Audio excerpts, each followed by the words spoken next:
Hello friends, welcome to Dakshin Bharat.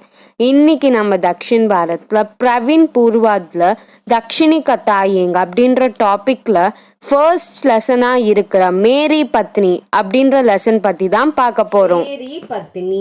Mary பத்னினா my wife, என்னுடைய மனைவி. பிரஸ்துத் Kahani K லேகக் Sri mini மாணிக்யம். இங்க அவங்க மிஸ்டேக் பண்ணியிருக்காங்க. எழுத்தாளரோட பேர் ஸ்ரீ முனிமாணிக்யம் நரசிம்ஹராவ். பிரஸ்துத் கஹானி கே லேகக் ஸ்ரீ முனிமாணிக்யம் நரசிம்ஹராவ் ஹே. இந்த கதையோட எழுத்தாளர் ஸ்ரீ முனிமாணிக்யம் நரசிம்ஹராவ். வே தெலுங்கு கே பிரசித்த ஹாஸ்ய லேகக் ஹே. இவர் தெலுங்கு மொழியின் புகழ்பெற்ற காமெடி ரைட்டர். तेलुगु के आलोचक उन्हें हास्य रस कहानी विधा के प्रवर्तक मानते हैं. தெலுங்கு மொழியின் ஆலோசகர்கள் இவர் காமெடி கதைகள் துறைக்கு ஒரு ரோல் மாடல்னு சொல்றாங்க. प्रवर्तकना रोल मॉडल. वे पारिवारिक समस्याओं को हास्य रस मिलाकर सजीव रूप में चित्रित करने सिद्ध हस्त है.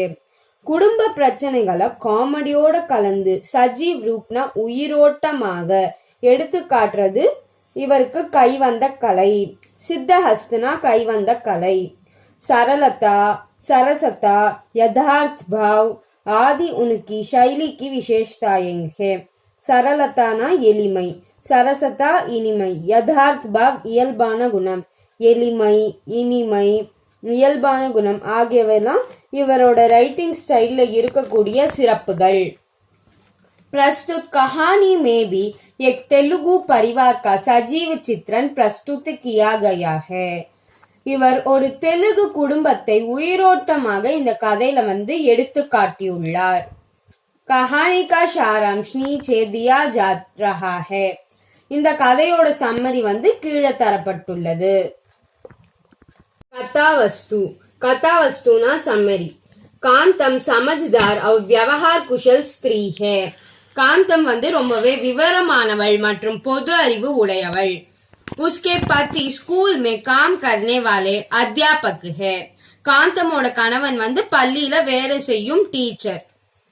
एक बार कांतम की सादिन बीमार होती है. सादिन ना फ्रेंड. और चिकित्सा के लिए राजमहेंद्री के अस्पताल में भर्ती होती है. ராஜ்மஹேந்திரி அப்படின்றது ராஜ்முந்திரியோட ஒரு பழங்கால பேரு. சோ ராஜ்மஹேந்திரி ராஜ்முந்திரி ரெண்டுமே சேம் தான். ஒரு முறை காந்தமோட ஃப்ரெண்டுக்கு உடம்பு சரியில்லாம போச்சு. அதனால ட்ரீட்மெண்ட்காக ராஜ்முந்திரி ஹாஸ்பிட்டல்ல அவ அட்மிட் ஆனா. பர்த்தி ஹோத்தி ஹேனா அட்மிட் ஆகுறது. பத்தி பத்னி தோனோ உசே தேக்னே ஜானே சாஹ்தே ஹே. கணவன் மனைவி ரெண்டு பேருமே சேர்ந்து அவளை பார்க்கணும்னு நினைக்கிறாங்க.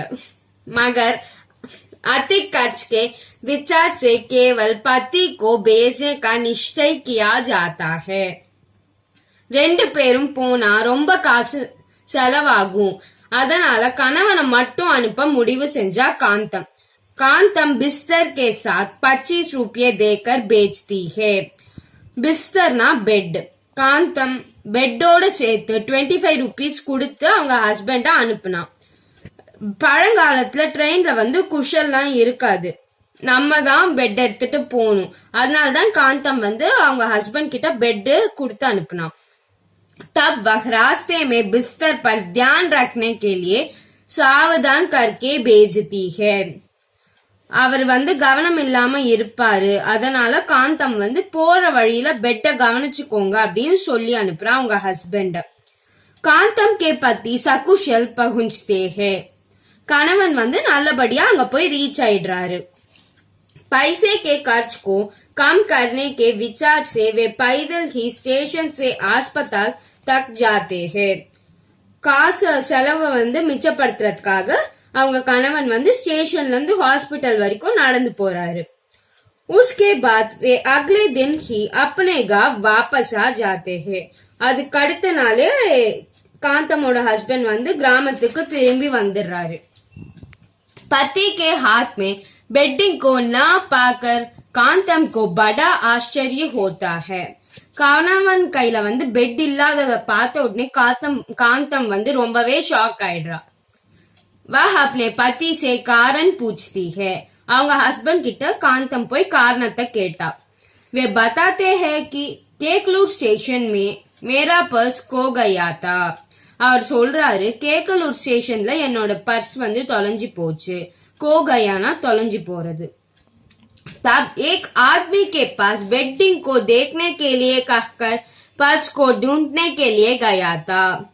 அப்போ ஒருத்தர் கிட்ட பெட்ட பாத்துக்கோங்க அப்படின்னு சொல்லிட்டு நான் பர்ஸ வந்து தேடுறதுக்கு போனேன்.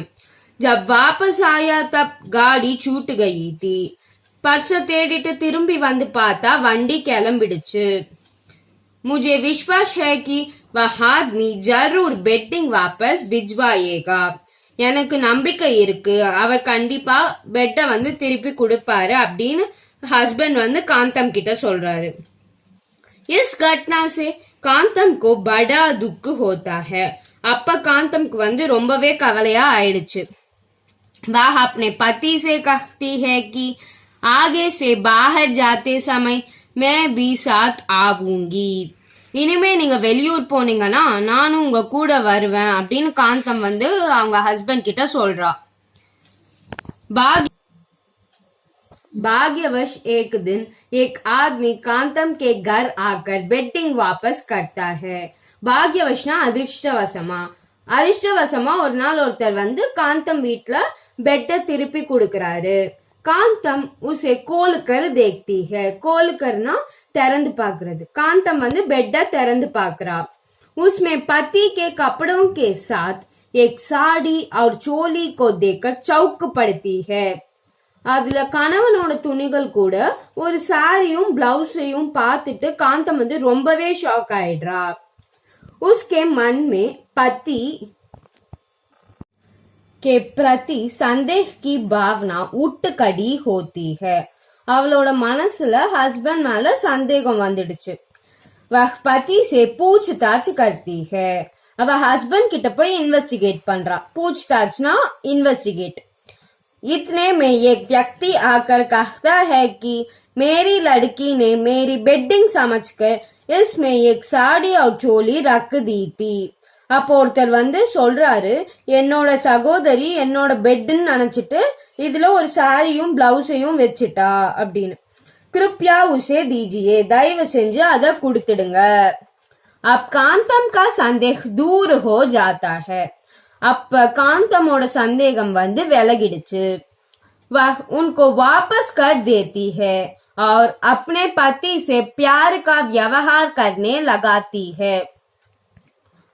சாரி பிளவுஸ வந்து வந்தார்ல ஒருத்தர் கிட்ட அவர்கிட்ட கொடுத்துட்டு அவங்க ஹஸ்பண்ட திருப்பி ரொம்ப அன்போட நடக்க ஸ்டார்ட் பண்ணா.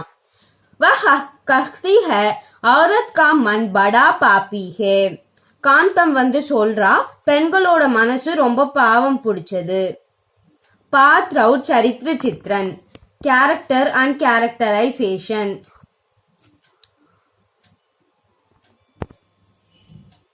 प्रस्तुत कहानी में पात्रों की संख्या बहुत कम है. இந்த கதையில வந்து பாத்திரங்கள் அதாவது கேரக்டரோட நம்பர் வந்து ரொம்பவே கம்மி. இதுல வந்து காந்தமோட ஹஸ்பண்ட் அப்புறம் இந்த வரார்ல பெட்டை திரும்பி கொடுக்கற அந்த ஆள், அவ்வளவுதான். காந்தம் और उसके पति ही इसके प्रधान पात्र है. காந்தம் அப்புறம் அவங்களோட ஹஸ்பண்ட் தான் இந்த கதையோட முக்கியமான கேரக்டர்ஸ். காந்தம் बड़ी समझदार और व्यवहार कुशल स्त्री है. காந்தம் ரொம்ப விவரமானவள் மற்றும் பொது அறிவு உடையவள். मध्यवर्गीय परिवार होने के कारण वह खर्च को सोच समझकर करती है. மத்தியவர்கீய பரிவார்னா middle class family. Middle class ஃபேமிலியை சேர்ந்தவங்க, அதனால செலவை வந்து யோசிச்சுதான் செய்றா காந்தம். इसलिए बीमार सादिन को देखने के लिए केवल अपने पति को भेजती है. அதனாலதான் உடம்பு சரியில்லாம இருக்கிற ஃப்ரெண்ட பாக்குறதுக்கு கூட அவங்க ஹஸ்பண்ட மட்டும் அனுப்புனா.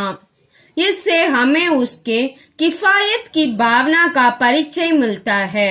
அதனால சிக்கனம் பண்ணக்கூடிய குணம் நம்மளுக்கு கிடைக்குது. पति की लापरवाही से वह खूब परिचित है. காந்தம் ஹஸ்பண்டோட கவனக்குறைவு இதுல நல்லாவே நம்மளுக்கு தெரிஞ்சிருக்கு. इसलिए यात्रा के समय बेडिंग पर ध्यान देने के लिए कहती है. அதனாலதான் டிராவல் செய்யும் போது பெட்டை வந்து கவனிச்சுக்கோங்க அப்படின்னு அவங்க ஹஸ்பண்ட் கிட்ட சொல்லி அனுப்புறா காந்தம். इससे उसके व्यावहारिक बुद्धि का परिचय मिलता है. அதனால அவளோட அனுபவ அறிவு நமக்கு இதுல இருந்து தெரியுது.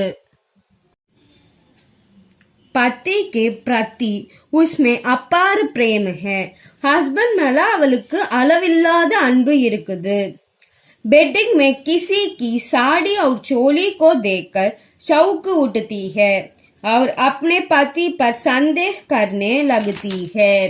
பெட்ல சாரியும் பிளவுஸும் பார்த்த உடனே காந்தம் வந்து ரொம்பவே ஷாக் ஆயிடுறா. ஹஸ்பண்ட் மேல சந்தேகப்படுறா.